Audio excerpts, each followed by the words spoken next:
তো hi guys, আবারও চলে এসেছি একটা নতুন রেসিপি নিয়ে। থাম্বনেল দেখে আপনারা সবাই বুঝতে পেরেছেন রেসিপিটা কি। রেসিপিটা শুরু করছি তাহলে। প্রথমেই তেল দিয়ে দিলাম কড়াতে। ডিমগুলো সিদ্ধ করা ডিমগুলোকে ভেজে নেওয়ার জন্য প্রথমে একটু হলুদ আর লঙ্কা গুঁড়ো দিয়ে দিলাম।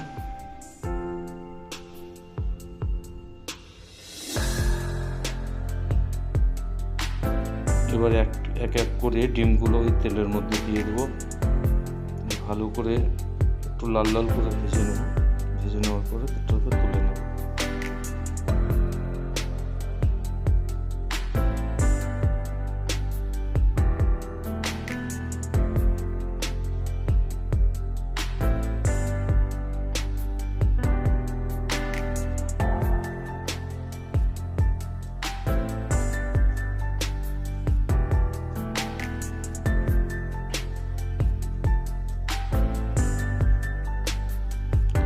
ডিমগুলো বেশ লাল লাল করে ভাজা হয়ে গেছে। এবার ডিমগুলো তুলে নেওয়ার পরে ওই কড়াতে একটু তেল দিয়ে যে আলুগুলো সিদ্ধ করে রেখেছিলাম সে সিদ্ধ করে আলুগুলোকে একটু মশলায় কষিয়ে নেব। তার জন্য প্রথমে তেল দিয়ে দিলাম, তারপর শুকনো লঙ্কা,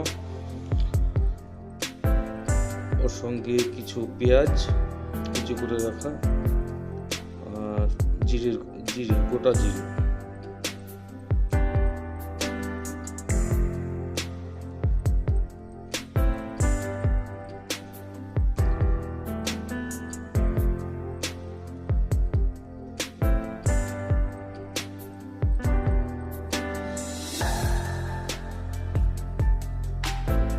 ভালো করে পেঁয়াজগুলোকে একটু লাল লাল করে নেব। তারপর কিছু বাদাম কুচি আছে, বাদামগুলোকে দিয়ে দেব।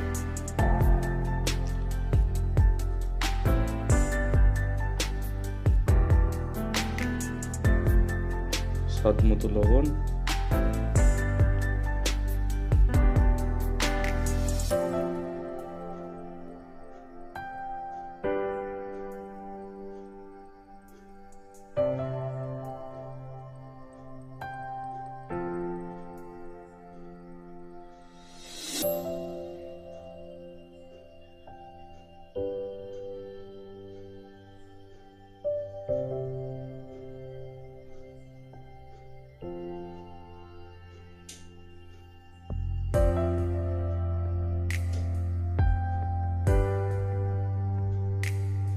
পেঁয়াজগুলো একটু লাল লাল হয়ে গেছে।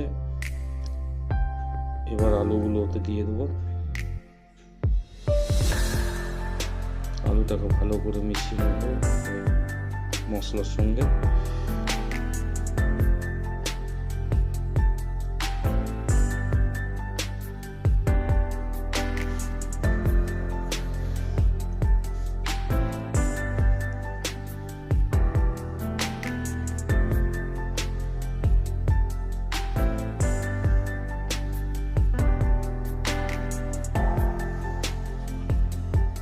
আলুটা হয়ে গেছে। এবার ডিমের যে চপ তৈরি করব তার জন্য যে বেসনের ব্যাটার তৈরি করতে হবে, তার জন্য পরিমাণ মতো কিছু বেসন নিয়ে নেব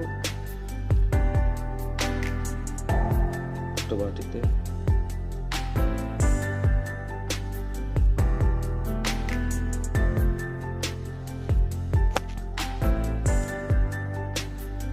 বেসনে পরিমাণ মতো একটু লবণ,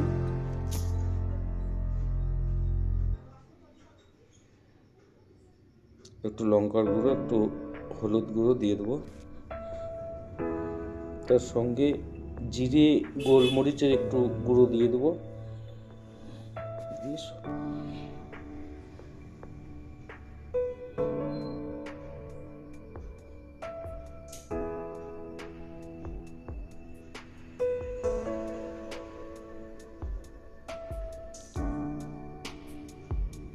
এবার সবগুলোকে হাতে করে সুন্দর করে মিশিয়ে নেব। শুকনো অবস্থাতে ভালো করে মিশিয়ে নিলে জিনিসটা দলা বাঁধে না, মশলাগুলো পারফেক্ট মিশে যায়।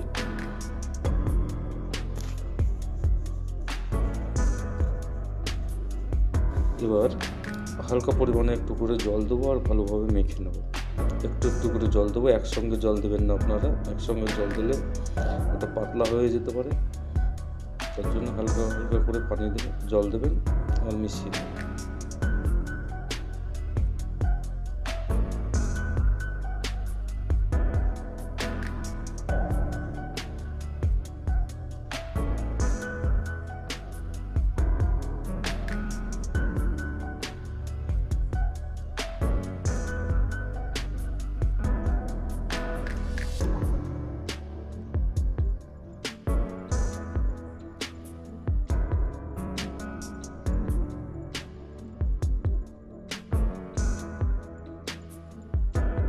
বেসনটা একটু শক্ত হয়েছে, একটু জল দিয়ে আমরা একটু পাতলা করে নেব। হালকা পরিমাণে একটু জল দেবো, দিয়ে ভালোভাবে ফাটিয়ে নেব বেসনটা, যাতে চপগুলো একটু মুচমুচে হয়।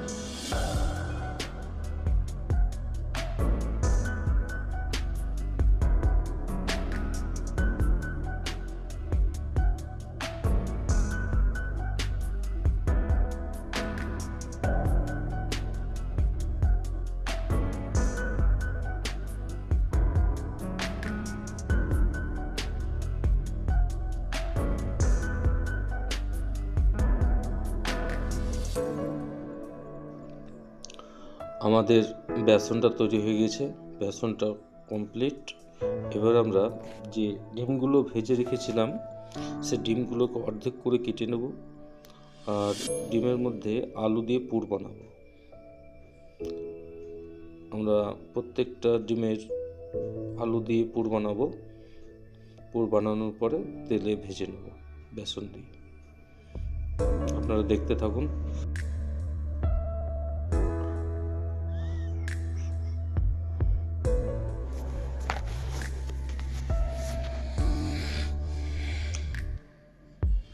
ভিডিওটা কেমন হয়েছে আপনারা সবাই জানাবেন কমেন্টের মাধ্যমে, আর ভিডিওটাতে লাইক করবেন আর সাবস্ক্রাইব করবেন।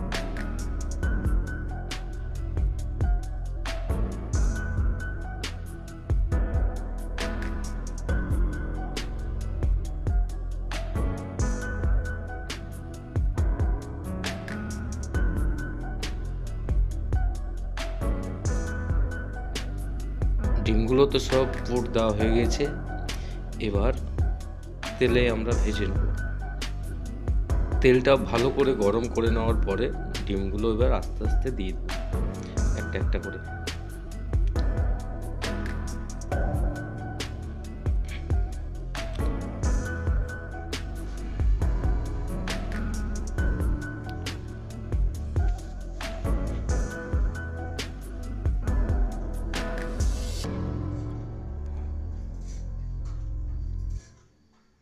চুলোর জালটা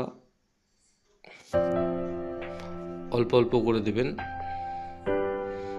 যাতে চপগুলো পুড়ে না যায়। হালকা আঁচে করবেন, চপগুলো বেশ ভালো হবে, তাহলে ভেতর থেকে ভাজা যাবে।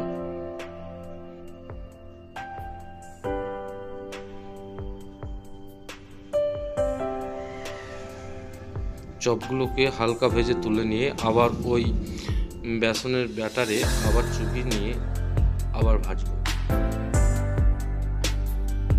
তাহলে চপটা বেশি ক্রিস্পি হবে।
চপগুলো লাল লাল হয়ে গেছে, এবার আমরা চপগুলো তুলে নেব।